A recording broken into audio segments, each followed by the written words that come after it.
There is something in you that terrifies the world. And it's not your ambition. It's not your success. It's not your confidence. It's your unwillingness to shrink. It's the way you no longer apologize for existing. The way you walk into a room without begging for acceptance.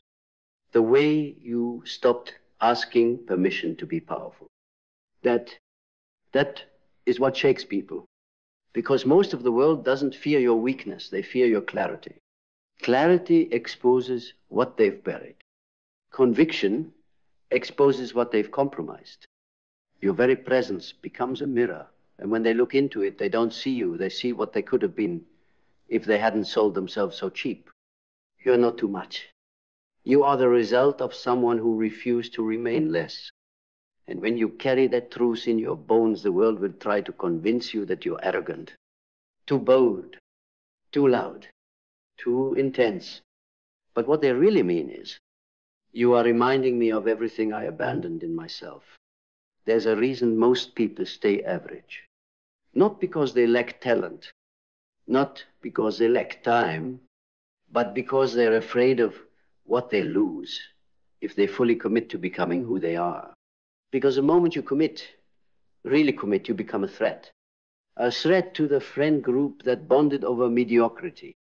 A threat to the partner who fell in love with your potential but fears your actual power. A threat to the family who only knew how to love the version of you that stayed quiet and manageable. Greatness always demands a price. It doesn't let you blend in. It doesn't let you hide behind small talk and social masks. It rips the comfort out of your mouth and replaces it with command. That's why they back away. That's why they call you intense. That's why they whisper behind your back. Because you didn't ask to lead, but you are. And leadership, when embodied with truth, breaks the trance most people have built their entire lives around. Cyphoria is what happens when your soul becomes louder than your fear. It's not a mood. It's not a phase. It's the uprising of the part of you that refused to stay buried. You feel it first as a quiet ache, a hunger that doesn't have language yet, a restlessness that your career can't soothe, a burning that no relationship can fill. And then, one day, it erupts. You wake up and realize this life, this performance, this pretending, this negotiating your fire for crumbs of approval, this is not living. And from that moment forward, you're not the same. You stop trying to be understood. You stop trying to explain. You stop trying to shrink into digestible pieces just to be tolerated. You start walking like someone who remembers they were never here to be liked. You were here to shake the ground with your presence. Mindset isn't about repeating positive thoughts. It's about deprogramming the beliefs that kept you on your knees. Who told you to be humble meant to be invisible? Who told you dreaming big made you selfish? Who told you discipline was toxic? That wanting more was greedy, that self-trust was arrogance? That wasn't your voice. That was inherited shame. That was generational fear. That was the voice of a society that celebrates conformity and punishes sovereignty. But when the mind awakens, truly awakens, it starts burning through every illusion that once made you small. You begin to question everything. Why do I say yes when I mean no? Why do I keep friendships that drain me? Why do I smile when I want to scream? And beneath each question, a deeper truth begins to rise. Not the truth they gave you, the truth you are. And once it rises, you can't go back. You can't unsee your potential. You can't unknow your strength. You can't pretend your soul is asleep when it's howling with clarity. Belief is not comfort. Belief is war. It is the war between who you've been and who you know you could become. And it doesn't happen once. Every day you must wake up and choose to believe in the self that's still under construction. The self they haven't met yet. The self you're still learning to trust. But belief becomes power the moment you stop waiting for others to approve it. Because most people want to believe in you after it's obvious. They want to celebrate you after it's safe.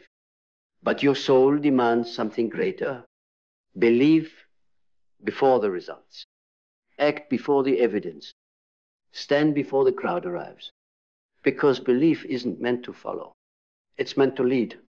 And when you lead with belief, you will lose people. But you will find yourself.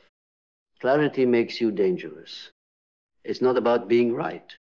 It's about being undeniable. The world doesn't need more opinions. It needs more people who know exactly who they are and refuse to negotiate with noise. Clarity says, I know what I want. I know what I'm here to build, and I will not dilute that for your comfort. It doesn't shout. It doesn't beg. It doesn't explain. It moves. And when you move with clarity, you become unshakable, because the ones who can't be swayed by external chaos, they become the anchors in the storm. People sense it. They can't describe it. They just feel safer when you walk into the room, because you're not wondering who you are. You are. Vision is not fantasy. It is not a daydream scribbled in the margins of your schedule. It is not a mood board. It is not a trend. Vision is the soul's architecture downloaded in silence, constructed in solitude, defended in fire. It's what you saw before the world told you what was realistic. It's what you felt in the marrow of your being before anyone gave you permission to feel it. You don't create vision, you remember it. You remember the version of you that knew this life was meant for more than submission, repetition, and quiet desperation disguised as success. And when that vision grips you, really grips you, you stop waiting. You stop waiting for clarity from people who've never been clear. You stop waiting for direction from people who've never moved. You stop waiting for applause from a crowd that fears their own greatness. Because the moment vision takes hold, hesitation dies. You move different. You speak different. You see different. You don't just chase goals, you build realities. Purpose is not found in a book. It's not given to you by a mentor. It's not granted by society, by title, by recognition. Purpose is found in the place where pain meets refusal. Refusal to repeat the cycle. Refusal to stay asleep. Refusal to hand your life over to systems built to drain you. Purpose isn't something you find. It's something you choose over and over again. And it requires sacrifice. You will lose people who loved your old version. You will lose comfort. You will lose the ability to blend in. But in that loss, you will become a light that cannot be ignored, the kind of person who walks with such intention that others feel convicted in your presence. Not because you preach, but because you embody what they were too afraid to become. You don't have to convince when you're living with purpose. You don't have to explain, because your life speaks louder than your words ever could. Discipline is the gatekeeper of destiny. It's not about restriction. It's not about self-punishment. It's about respect. Respect for the future you. Respect for the vision you carry. Respect for the responsibility of being awake in a sleeping world. Discipline says, I don't need to feel like it. I don't need perfect conditions. I don't need external motivation. I have chosen myself, and that is enough. And that's what most people don't understand. They want results without structure. They want legacy without labor. They want freedom without the fire. But freedom is not given. It's earned through the daily decision to remember who you are. And every time you keep your promise to yourself, every time you act in alignment, every time you refuse to betray your vision for momentary comfort, you become something unstoppable. Not because of what you did, but because of who you became doing it. Adaptability is not weakness. It is the mark of the elite. The average cling to identity like armor, terrified of shedding what no longer fits. But you You evolve in silence and emerge unrecognizable. You are not the same person you were 6 months ago. Not because you changed, but because you remembered more of who you are. You shed the need to be right. You shed the desire to be understood. You shed the version of yourself that was built in reaction to fear. And now you no longer need the world to adjust for you. You adjust for nothing and no one except your soul's direction. That is power. The kind of power that moves mountains without noise. The kind of power that speaks without words. The kind of power that terrifies the people still addicted to predictability. Because you're not static. You're not stagnant. You're not safe. You are becoming constantly, consciously, unapologetically. Identity is not a costume. It is not a name tag you wear at parties. It is not your job title, your followers, your personality type, or your history. It is the core frequency of who you are when no one is watching and nothing needs to be proven. But most people never meet themselves. They meet a version of them shaped by fear, crafted in the shadows of other people's expectations, refined by trauma, hardened by survival. They say, this is who I am. But what they really mean is, this is who I became, so I wouldn't be hurt again. But that is not identity. That is armor. And armor may protect you, but it also prevents you from feeling, prevents you from flying, prevents you from loving so deeply that nothing remains hidden. Because to truly know yourself, to truly become yourself, you must be willing to burn the old script. The one where you were small, the one where you were acceptable, the one where you were everything they needed you to be, and nothing you really were. Identity is not fixed. It is forged, forged in fire, forged in silence, forged in the sacred act of saying, no more lies. I'd rather be alone in truth than worshipped in delusion. And when you reach that point, when your old identity no longer fits, and your new one hasn't fully formed, that's the revolution. Not the outer one, the inner revolt. It's not loud. It doesn't always look like glory. Sometimes it looks like crying on the floor at 3 a.m. Sometimes it looks like quitting a life you built just to survive. Sometimes it looks like walking away from people who loved your mask more than your truth. But underneath all that is freedom. Freedom from the lies. Freedom from the performance. Freedom from being the version of you that never scared anyone because it never told the truth. Greatness is lonely at first because your presence will start to agitate the people who built their lives in fear. Your clarity will disturb their confusion. Your confidence will offend their self-abandonment. They won't say it, but they'll distance themselves. They'll say you've changed, and you have. You stopped apologizing for your light. You stopped hiding the fire inside you just so others could feel warm in their numbness. You stopped shrinking, and in doing so, you became a lighthouse. Not everyone wants the light, but those who are ready, they'll find you.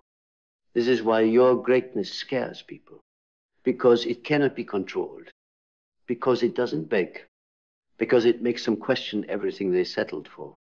But you didn't come here to be understood. You came here to become. You came here to remember. Remember the strength they told you to tame, the vision they told you to downplay, the voice they told you to quiet. You came here to break the cycle, not fit inside it. And the moment you truly remember that, there is no going back. You won't lower your standards just to be included. You won't make yourself smaller just to be digestible. You won't hide your truth just to be tolerated. You will walk, head high, heart open, spine unbent. And when they ask why you no longer play by the rules, you'll smile, because you finally realized the game was never built for your greatness anyway. And now, you don't need the crown. You are the kingdom. You don't need the throne. You became the fire. You don't need their approval. You embody your own authority. And from this moment forward, no one gets to define you again, because you have remembered the truth. You were never meant to fit in. You were built to lead the way out. And this is the moment you stop waiting. You stop waiting for signs, for validation, for the stars to align, for the timing to be perfect, for someone to say, now you're ready. You realize no one is coming to crown you, because the throne you were waiting for was never theirs to give. You were the authority all along. You were the permission. You were the arrival. You were the prophecy buried beneath your own hesitation. This is not motivation. This is remembrance. A sacred revolt against every internalized voice that said, stay small. A refusal to inherit limitations just because they were spoken by people you loved. A burning of every false identity that made your soul flinch. This is not about reaching a destination. This is about reclaiming your design. You weren't built for the shallow. You weren't built to live in the realm of surface-level affirmation and empty rituals of belonging. You were built for depth, for disruption, for transcendence. And those who fear the unknown will always fear you because you became it. You embodied the very thing they were taught to avoid. The raw, relentless, unapologetic truth of being fully awake. So yes, your greatness will scare people. It will scare the ones who traded their dreams for comfort. It will scare the ones who measure life by metrics, not meaning. It will scare the ones who confuse safety with stagnation. It will scare the ones who fear anything they can't control. But let it. Let them fear. Let them question. Let them keep their shallow waters while you dive into oceans most people never touch. Because you're not here to be palatable. You're here to be free. And freedom has never been quiet. It has never been convenient. It has never asked for applause. It has always looked like fire burning down the illusions so something real can rise in their place. And now you rise. Not because you feel ready, but because readiness is a myth for people still trying to be liked. You rise because the cost of staying small has become unbearable. You rise because the silence between who you are and who you were pretending to be is now deafening. You rise because greatness is not something you chase, it's something you finally stop resisting. And when you rise, you don't carry your old story. You bury it. You lay it down like the skin you outgrew. You thank it for its protection, and you walk away. Because the world does not need another agreeable, predictable, performance-trained shell of a person. It needs you, the real you, the raw you, the terrifying, electric, divine force of nature that remembers where it came from. You are not here to explain yourself. You are here to express yourself. You are not here to be tolerated. You are here to be witnessed. You are not here to blend in with the noise. You are here to be the signal. So breathe, let the old burn. Let the false identities dissolve. Let the fear scream one last time before it falls silent. Because what's rising in you now? It's not ego. It's not image. It's not bravado. It's truth. It's clarity. It's sovereignty. And no one, no system, no rejection, no doubt, no storm will ever take that from you again. This is why your greatness scares them. Because it doesn't ask.